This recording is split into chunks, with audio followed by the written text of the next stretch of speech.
ದೇವರನ್ನ ಹೀಯಾಳಿಸೋದಕ್ಕಿಂತ ಮೊದಲು ತಾನು ಏನು ತಪ್ಪು ಮಾಡ್ತಿದ್ದೀನಿ ಅಂತ ಅರ್ಥ ಮಾಡ್ಕೋಬೇಕು. ಆಗ ದೇವರಲ್ಲಿ ಭಕ್ತಿ ಮೂಡುತ್ತೆ. ಈ ಪ್ರಪಂಚದಲ್ಲಿ ಮನುಷ್ಯ ಇರೋದು ಪ್ರೀತಿಸೋದಕ್ಕೆ, ವಸ್ತುಗಳು ಇರೋದು ಉಪಯೋಗಕ್ಕೆ.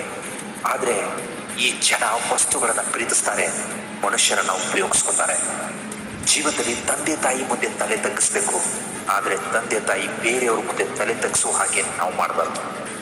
ಮೈ ಡಿಯರ್ ಫ್ರೆಂಡ್, ಪರಿಸ್ಥಿತಿಗೆ ತಕ್ಕಂತೆ ಮನಸ್ಥಿತಿಯನ್ನು ಬದಲಾಯಿಸುವವನಿಗಿಂತ ಮನಸ್ಥಿತಿಗೆ ತಕ್ಕಂತೆ ಪರಿಸ್ಥಿತಿಯನ್ನು ಬದಲಾಯಿಸುವವನೇ ಉತ್ತಮ. ಅವನೇ ಉತ್ತಮ ಬದುಕನ್ನು ಕಟ್ಕೋತಾನೆ. ಒಂದು ವಿಷಯ ಹೇಳ್ತೀನಿ ಕೇಳು. ಮನೆ ಕಟ್ಟುವಾಗ ಯಾರು ಬಂದು ನಿನಗೆ ಸಹಾಯ ಮಾಡೋದಿಲ್ಲ.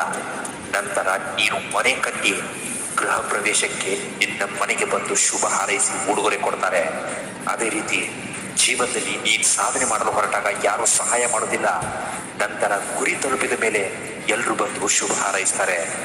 ಮೈ ಡಿಯರ್ ಫ್ರೆಂಡ್, ಎಲ್ಲಿ ಬಿದ್ದೆ ಎಂದು ಯೋಚಿಸ್ಬೇಡ, ಎಲ್ಲಿ ಎಡವಿದೆ ಎಂದು ಯೋಚನೆ ಮಾಡು. ನೀನು ಹತ್ರ ಏನಿದೆಯೋ, ಕೈ ಜಾರಿ ಕೆಸರಲ್ಲಿ ಬಿದ್ದ ಮಾತ್ರಕ್ಕೆ ವಜ್ರದ ಬೆಲೆ ಕಡಿಮೆ ಆಗಲ್ಲ. ತಿಳಿಯದೆ ಮಾಡಿದ ತಪ್ಪಿನಿಂದ ಒಳ್ಳೆಯವರ ಗೌರವ ಕಡಿಮೆ ಆಗಲ್ಲ. ನೀನಂಥವ್ರ ಸಾಲಲ್ಲಿದೆಯಾ, ನೀನು ಯಾವತ್ತೂ ಒಳ್ಳೆಯವನೇ ಆಗಿರ್ತೀಯ.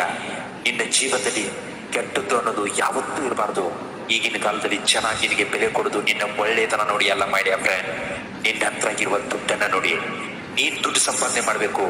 ಈ ಪ್ರಪಂಚದಲ್ಲಿ ನೀನು ಕೋಟ್ಯಾಧಿಪತಿಯಾಗಿ ಬೆಳಿಬೇಕು. ಆಗ ನೋಡು, ಈ ಜಗತ್ತೇ ನಿನ್ನ ಹಿಂದೆ ಬೆನ್ನು ಹತ್ತತ್ತೆ. ನಿನ್ನ ಪರಿಸ್ಥಿತಿ ಕೆಟ್ಟಿರುವಾಗ ಸಮಯ ಮತ್ತು ದೇವರನ್ನ ಬಲವಾಗಿ ನಂಬು. ಯಾಕಂದ್ರೆ ಸಮಯಕ್ಕೆ ಕಲ್ಲಿದ್ದಲನ್ನು ಕೂಡ ವಜ್ರವನ್ನಾಗಿ ಪರಿವರ್ತಿಸುವ ಶಕ್ತಿ ಇದೆ. ಪರಮಾತ್ಮನಿಗೆ ಭಿಕ್ಷುಕನನ್ನು ರಾಜನನ್ನಾಗಿಸುವ ಶಕ್ತಿ ಇದೆ.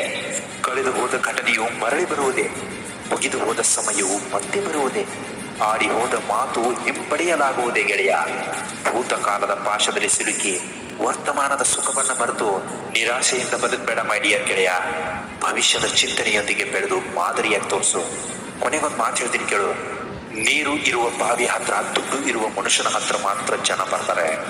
ಆದರೂ ದುಡ್ಡು ಮಾಡುವ ಹಠ ಒಳ್ಳೆಯದೇ, ಆದರೆ ದುಡ್ಡು ಮಾಡಲೇಬೇಕು ಎಂದು ಹಠ ಸಾಧಿಸುವ ಚಟ ಮಹಾ ಕೆಟ್ಟದ್ದು. ಇಂತಹ ಮತ್ತಷ್ಟು ಮೋಟಿವೇಶನಲ್ ವಿಡಿಯೋಗೋಸ್ಕರ ನಮ್ಮ ಚಾನಲ್ ನೀವು ದಯವಿಟ್ಟು ಸಬ್ಸ್ಕ್ರೈಬ್ ಮಾಡ್ಕೊಳ್ಳೋದನ್ನು ಮಾತ್ರ ಮರಿಬೇಡಿ. ನಮಸ್ಕಾರ, ಎಲ್ರಿಗೂ ಒಳ್ಳೆಯದಾಗಲಿ.